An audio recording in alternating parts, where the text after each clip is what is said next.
Saya memang pada waktu itu menantang banyak ulama, kiai, ustadz pada waktu itu tentang sesajen.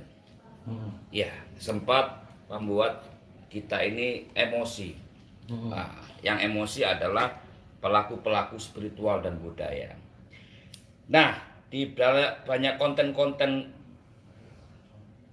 kiai-kiai yang lain itu mendukung. Salah satunya seseorang yang saya sebut namanya di sana di YouTube itu, saya sebut jelas-jelas namanya. Enggak, maksudnya itu sih di luar daripada mendukung nih. Itu kenapa sih harus dibawa-bawa kiai ulama? Kan itu sudah jelas banyak orang yang tersinggung yang merasa ulama. Ya, saya tahu resikonya itu akan membuat banyak ulama-ulama, kiai-kiai itu tersinggung. Tapi banyak juga yang mendukung karena mereka tahu jalur saya itu sebenarnya ditujukan kepada siapa. Karena di situ saya juga jelas-jelas mengatakan bahwa saya Mbak Gimbal itu menantang melawan ulama atau kiai yang menganggap sesajen itu syirik. Tapi yang pro, kan saya juga ngomong mengucapkan terima kasih. Artinya yang saya lawan ini adalah orang-orang yang soalim lah gitu loh ceritanya.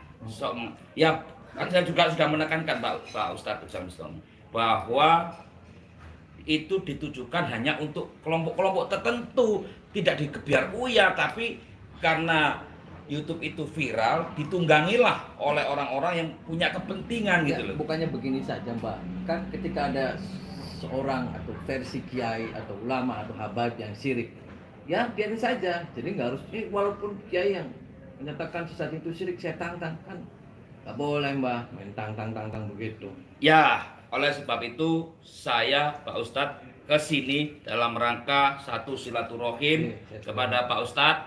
Kedua, secara pribadi saya Mbak Gimbal gentleman minta maaf kepada saudara-saudara sahabat saya yang seluruhnya beragama Muslim di Nusantara ini. Saya minta maaf bila mana kata-kata saya menyinggung banyak ulama, kiai, ustadz, dan yang lain-lain. Tapi sekali lagi saya Mbak Gimbal juga tidak akan menjabut omongan saya. Wong Surabaya, nek wis ngidu ojo sampai didilat lagi. Artinya saya akan tetap memerangi para ulama-ulama, kiai-kiai yang radikal, yang mencoba memecah belah. Kita lihat banyak yang mengaku ulama, tapi tujuannya selalu juga di khotbah-khotbahnya membuat huru-hara, memanas-manasi, tidak mempersatukan persatuan. Saya akan melawan. Dan saya akan minta maaf melalui Ustadz Ujung Bustami mewakili semuanya. Pak Ustadz, saya minta maaf. Mudah-mudahan apa yang saya sampaikan di YouTube tidak ada banyak gagal paham. Karena di situ saya juga sebenarnya di bait-bait pertengahan dan terakhir itu saya justru menganjurkan ayo kita bersama-sama berbuat baik. Jangan lagi ada perbedaan. Itu apa nggak takut disantet Bang Gimbal gimana? Saya dukun Pak Ustadz. Oh gitu. Saya dukun, tapi dukun budaya. Oh gitu. Tapi saya sering dikatakan, saya mengatakan sendiri, saya adalah dukun cabul. Apa tuh? Duduk dengan rokokan kemebul. Nah gimana kalau ada dukun santet yang nantang nih? Kalau ini untuk teman-teman ya, selagi teman-teman yang lain dimanapun berada, dukun ketika beraliran negatif dan merugikan masyarakat, saya juga akan menjadi lawannya. Saya akan datangi dan saya akan ajak perhitungan. Apa yang akan saya lakukan? Ya, mencoba memberi solusi yang terbaik. Gitu saudaraku. Karena saya ada nih dukun yang pernah tarung dengan saya, ngajak tarung dengan Bang Gimbal. Gimana? Ya, diterima tantangan, biar saya wasit aja nanti. Gini, saya tidak akan menolak ketika orang menjual, pasti saya akan beli. Karena Surabaya itu nek wani ya wani, nek enggak ya enggak. Artinya kalau memang berani ya berani. Asal untuk kebenaran, Pak Ustadz. Tidak akan ada yang saya akan lewati. Apalagi sama-sama dukunnya Nah, tinggal dia dukun asli apa dukun palsu, kan gitu. Banyak orang-orang mengaku dukun, tapi banyak menipu. Kan kasihan korbannya. Lah, saya sebenarnya dukun apa? Dukun budaya, dukun pemersatu. Nah, ini Budaya. artinya kalung-kalung ini artinya gimana? Apa? Bisa simbolnya dijelaskan? Ini adalah jimat yang paling keramat bagi saya sebenarnya, selain ibu. Oh gitu. Ya, Kenapa? bahwa ini adalah pengingat bahwa setiap orang pasti akan menjadi tulang dan tengkorak, Pak Ustadz. Nah, sebelum kita menjadi tulang dan tengkorak ini, hidup itu untuk apa? Silakan kalian pilih. Tapi saya menganjurkan lakukan hidup kita untuk kebaikan. Dan jangan pernah ditunda untuk berbuat baik. Karena kita tidak pernah tahu kapan ajal menjemput. Harta, pangkat, dan segala-galanya titipan. Kita hanya meninggalkan sebuah kenangan, nama baik, itu aja Pak Ustadz. Nah, kemarin sama pelaku yang nendang sesajen itu menurut bagaimana? Mangkal tidak? Kalau soal itu, ya mangkal bukan saya sebenarnya. Emang itu dulu sesajennya siapa sih? Ya, Apa agama tertentu ya, atau apa? gini, soal sesajen kita sudah lupakan aja karena sudah ditangani lah oleh sahabat-sahabat polisi ya. Dan yang pasti justru saya secara pribadi nih berterima kasih. Kenapa? Dengan pelaku sesajen itu. Kenapa? Dengan seperti itu akan terbuka mata umum bahwa tidak layak untuk ditiru gitu loh. Nah, contoh yang salah, tapi memberi pelajaran, jangan meniru hal bodoh seperti itu lagi. Tapi kalau saya sesajen di makanan itu gimana? Sesajen dimakan, ya nggak masalah. Sesajen itu dari bahasa pengertian orang Jawa itu sajian, sesuatu yang disajikan seperti ini namanya sesajen. Ya ini sesajen. Iya, sesajen. Sesajen buat Mbah Gimbal. Iya. Sesajen itu macam-macam ya. Nah, tinggal kepercayaannya gitu loh. Dan kita menghormati kepercayaan orang lain. Bayangkan kalau itu dilakukan di Bali. Sepanjang desa, sepanjang kota, sepanjang kampung di Bali itu banyak hal. Apa mau ditendangi semua, apa dibuangi dalam sirik? Enggak. Biarlah sirik itu menurut agama tertentu aja. Di kelompok kalian dan di kelompok orang tertentu, biarlah mereka menghargai kewajiban dan budayanya. Kan akhirnya ketika Mbah Gimbal saya tantang ulama dan Habib, walaupun tadi sudah minta maaf, banyak tuh konten-konten yang lain akhirnya mereka, wah saya tantang juga Mbah Gimbal, gimana itu menanggapinya? Wah, saya terima kasih. Kenapa? Justru itu yang membuat konten saya naik. Enggak, mau menanggapinya gimana?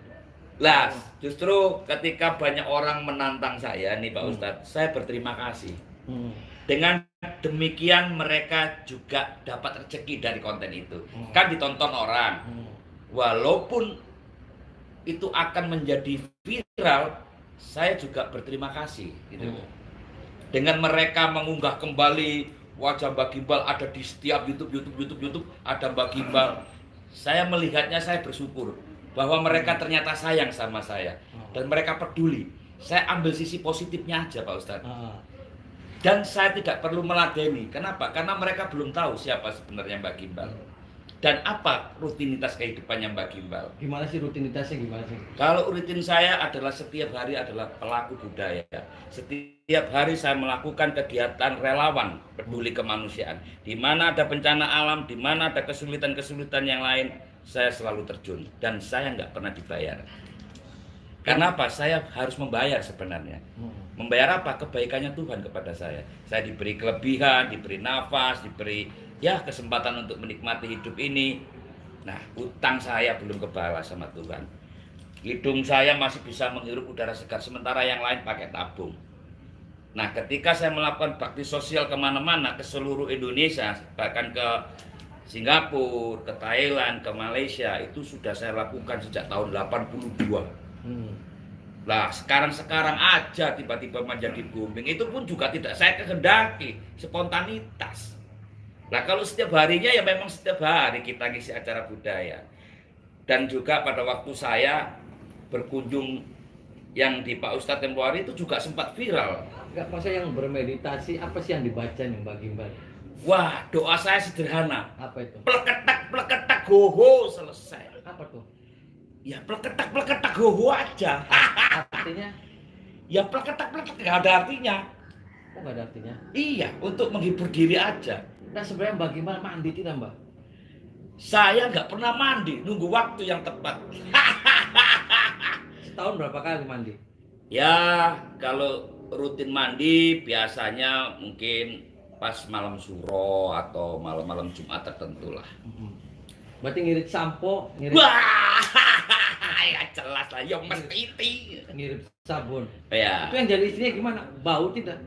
ya kebetulan istri saya nggak pernah protes. Ah, Walaupun istri saya tuh katanya begini-begini nggak masalah. hmm. Terus apa yang disampaikan untuk sekali lagi untuk para kiai, para habaib yang dulu sempat bagi Mbak? Sampaikan sekali lagi, Mbak. Oke, semua saudara-saudaraku, para tokoh-tokoh agama, baik muslim maupun non-muslim, terutama tokoh-tokoh habaib, kiai, ulama, ustadz, yang kemarin sempat kepanasan telinganya, itu menunjukkan hati nurani kalian sebenarnya. Siapa kalian? Ustadz macam apa kalian? Itu bagian dari ujian iman kita. Ketika kalian menghadapi orang-orang seperti itu, apakah kalian meniru Kanjeng Nabi yang melakukan welas asih dan memaafkan orang lain? Bayangkan seorang kiai mendengar itu ikut-ikutan marah. Apakah pantas? Masing-masing aja. Kalau berpikir jernih dan cerdik, pasti akan mengundang dengan bijak, duduk dengan manis, ngopi bareng seperti ini. Itu akan menemukan jawaban dari makna itu. Tapi ketika Habib dan Kiai dan atau ikut berteriak keluar-keluar, itulah rendahnya iman mereka. Tidak belajar dari Kanjeng Nabi. Kanjeng Nabi mau sholat diludahi, bayangkan. Bayangkan lu ya, seorang Kanjeng Nabi memberi contoh ketika disakiti, mau sholat diludahi, sehingga pada waktu beliau gak diludahi lagi malah menanyakan, loh yang meludahi saya mana? Sakit, oke lah nanti kita setelah sholat kita jenguk. Itu baru contoh yang luar biasa. Nah ini enggak, baru saya komentar ya, yang kemudian mereka menggoreng sendiri, mengartikan sendiri, padahal di bait-bait saya itu adalah ditujukan kepada kelompok radikal.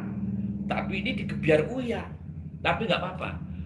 Untuk membuat saya harus minta maaf, saya perlu minta maaf. Karena itu sifat satria.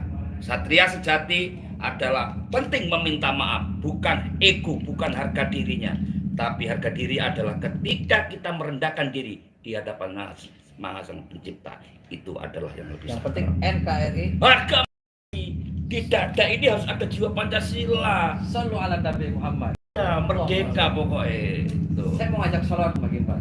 Ya siap, saya mendengar saja. Soalnya gini, doa saya itu sederhana Pak Ustadz. Apa? Biarlah hati saya yang mengetahui bagaimana saya berdoa. Karena kata-kata saya gampang ditiru orang. Pleketak goho, hujan selesai.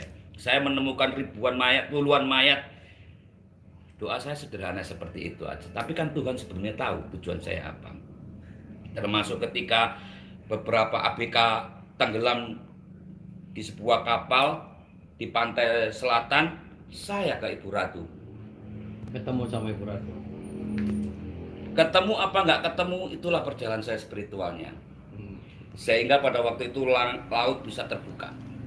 Ada YouTube-nya dan ada yang menyuting. Saya sampai ke tengah itu nggak sampai basah, cuma sedengkul aja nggak sampai. Padahal itu kita sudah di tengah dengan beberapa sesajen yang kita bawa. Kayak Wiro Sableng. Nah aneh. Nah seperti itu. Apakah saya percaya dengan seperti itu? Saya percaya dengan goib. Goib adalah number one bagi saya. Dan saya selalu bersekutu dengan goib. Salah satunya Maha Pencipta. Maha Pencipta kan goib, Ya, tidak makanya bisa Saya dilihat. mau ajak sholat bareng, dengerin aja enggak apa-apa. Iya. Nah, saya ini juga pada waktu di sana di pantai selatan itu dapat kenang-kenangan. Apa itu? Kenang-kenangannya selama ini yang membantu saya juga ketika ada masalah, sebuah kerang. Tapi kerangnya itu ada lafal kalimat kearap-arapan. Ini apa ini? Buat apa ini? Ini isinya gentong wasiat. Kalau Doraemon, inilah kantong Doraemon. Tapi isinya sebenarnya untuk tempat-tempat batu-batu.